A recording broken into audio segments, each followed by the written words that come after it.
और बड़ी खबर मुंबई से आ रही है। यहां कोलाबा में लाइन गेट नेवल डॉकयार्ड में पनडुब्बी सिंधु रक्षक समंदर में डूब गई है। असल में बीती आधी रात को पनडुब्बी में एक धमाका हुआ और उसमें भीषण आग लग गई। भारतीय नौसेना की पनडुब्बी सिंधु रक्षक ने एक दूसरी पनडुब्बी को भी अपनी चपेट में ले लिया और 1.5 घंटे की मेहनत के बाद किसी तरह से इस आग पर काबू पाया गया। रक्षा विभाग के मुताबिक पनडुब्बी को पहले काफी नुकसान पहुंचा था। धमाके की वजह का पता नहीं चल पाया। धमाके और आग लगने की वजह से पनडुब्बी एक तरफ झुक गई। धीरे धीरे वो पूरी तरह से समंदर में समा गई। रक्षा विभाग के मुताबिक पनडुब्बी में 18 लोग थे। उनको सुरक्षित निकालने की कोशिशें जारी हैं। कुछ जख्मी भी हुए हैं जिन्हें नौसेना के ही अस्पताल में भर्ती कराया गया है।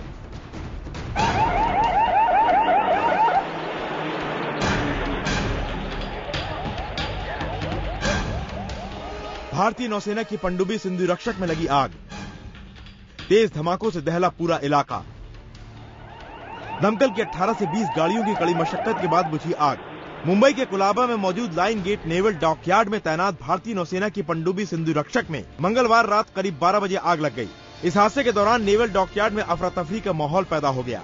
आग इतनी भयंकर थी कि सिंधु रक्षक पनडुब्बी के बगल में ही एक और पनडुब्बी में भी आग लग गई। हालांकि आग की वजहों का अभी पता नहीं चल पाया है, लेकिन सूत्रों के मुताबिक पनडुब्बी में कुछ विस्फोटक पदार्थ रखे हुए थे, जिसकी वजह से आग भड़की। कश्मीरीदों के मुताबिक पनडुब्बी सिंधु रक्षक में आग लगने के बाद उन्होंने जोर का धमाका सुना। ये धमाका इतना तेज था कि आसपास की दीवारें तक कांप गईं। इतना ही नहीं, पनडुब्बी से उठने वाली आग की लपटें और धुआं दूर दूर तक दिखाई दे रहा था। धमाके के वक्त आसमान लाल भी हो गया। तस्वीरों में आसमान में छाई लालिमा को आप देख सकते हैं। एक शख्स ने उस वक्त की तस्वीरें अपने मोबाइल कैमरे में कैद की। पहला रॉकेट जैसा आवाज आया, जेट इंजन जैसा, बहुत जोर से। फिर बाद में एक ब्लास्ट हो गया। ब्लास्ट होने के बाद हम लोग बाहर आ गए तो हम लोग देखे पूरा रेड हो गया ऊपर। तो फिर हम लोग खड़े रह के उधर देख रहे थे तो सेकंड ब्लास्ट हुआ। 15-20 सेकंड के बाद सेकंड ब्लास्ट हुआ। फिर और 1 मिनट के बाद तीसरा ब्लास्ट हो गया। एक आवाज आई जोरों से रॉकेट के जैसा। हम लोग घबरा के बाहर आ गए। बाहर आके देखा तो पूरा आसमान पूरा रेड हो गया था। हम लोग घबरा गए और वापस एक ब्लास्ट हुआ। तो बाकी के लोग को हम लोग ने बुलाया देखने के लिए, तो और एक ब्लास्ट हुआ। फिर हम लोग घबरा के देख के साइड में हो गए। पनडुब्बी में आग की खबर मिलते ही वहां दर्जन भर से ज्यादा दमकल की गाड़ियां पहुंच गई। आग का अंदाजा इसी बात से लगा सकते हैं कि पूरे 1.5 घंटे की मशक्कत के बाद आग पर काबू पाया जा सका। हालांकि इस हादसे में अच्छी बात ये रही कि किसी की भी जान नहीं गई, लेकिन दोनों पनडुब्बियों को काफी नुकसान पहुंचा है। वहीं इस हादसे में जो नौसेना के जवान घायल हुए थे, उन्हें नौसेना के अस्पताल में भर्ती कराया गया है, जहां उनका इलाज चल रहा है। हालांकि खबर लिखे जाने तक रक्षा विभाग का कहना था कि कुछ लोग पनडुब्बी में फंसे हो सकते हैं। INS सिंधु रक्षक में आधी रात के करीब आग लग गई। नेवी और सिविल के दमकल कर्मचारी आग पर काबू पाने में लगे हुए हैं। आग पर काबू पा लिया गया है, लेकिन कुछ लोगों के फंसे होने की आशंका है और जानकारी का इंतजार है। आग किस वजह से लगी और इस घटना में कहां चूक हुई, नौसेना इसकी जांच में जुट गई है।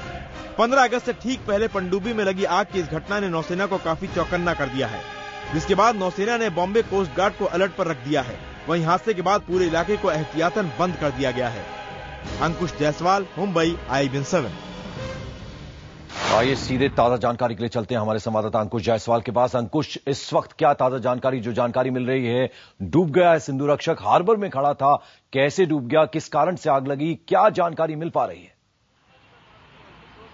जी बिल्कुल, करीब 1.5 घंटे की माथापच्ची और मशक्कत के बाद रात में फायर ब्रिगेड ने करीब 1.5 डजन से भी ज्यादा फायर ब्रिगेड की गाड़ियां इस आग को बुझाने में लगी हुई थी और करीब 1.5 घंटे की माथापच्ची के बाद जो आग पर पूरी तरह से काबू पा लिया गया है। लेकिन अभी चुनौती बनी हुई है जो नेवी की जो नौजवान है उनके ऊपर। सबसे पहले तो आपको उस नेवल डॉकयार्ड की तस्वीर बताना चाहेंगे जहां पर ये पनडुब्बी पार्क थी। कल रात करीब 12 बजे इसी लाइन गेट के नेवल डॉकयार्ड में पनडुब्बी पार्क थी, तभी अचानक से इस पर आग लग गई और आग काफी इतनी भीषण थी, आग की लपटें काफी इसी नेवल डॉकयार्ड से साफ तौर पे दिखाई दे रही थी। जो लोग यहाँ पर उस वक्त मौजूद थे, काफी ऊंची लपटें काफी ऊंची उठ रही थी। पूरे इलाके पे एकदम अफरा तफरी का माहौल यहाँ पे पैदा हो चुका था। पूरे इलाकों को जो नेवी के जो जवान है पूरी तरीके से खाली करा दिया गया था और अभी भी जो लोग रात की शिफ्ट करके जो बाहर आना था उन्हें, उन लोगों को भी अभी भी वो अंदर फंसे हुए। तो कुल मिलाकर जो पनडुब्बी थी उस पर आग पर काबू तो पा लिया गया है, लेकिन वो धीरे धीरे अभी जमीन जो धीरे धीरे वो नीचे डूब रही है और साथ ही साथ जो 13 जो नौसेना के जो जवान थे उस पनडुब्बी पे सवार थे, उन लोगों को सकुशल निकालने निकालने की कोशिश यहाँ पे जरूर की जा रही है।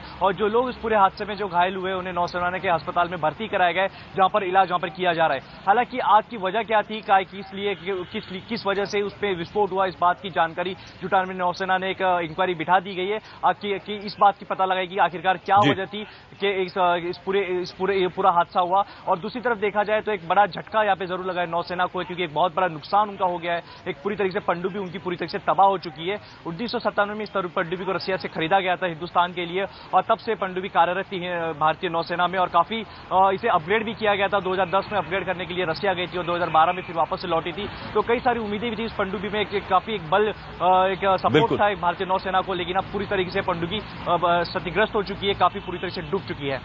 बिल्कुल, तो जैसे कि अंकुश बता रहे हैं, अपग्रेड होकर सिंधुदुर्ग जो है ये पनडुब्बी लौटी थी, बावजूद उसके इसमें आग लगी, धमाके कुछ चश्मदीदों ने वहां सुने। अंकुश, आप ये बताएं कि 18 के करीब नौसैनिक जो थे वो इसमें थे, कुछ ऐसी जानकारी मिल रही है, कुछ उसमें से पानी में भी कूद गए जब ये आग लगी, धमाके हुए, क्या जानकारी उनके बारे में मिल पा रही है, कैसे उनको रेस्क्यू किया जाएगा, इस बारे में क्या कुछ नेवी की तरफ से जानकारी मिल पाई है?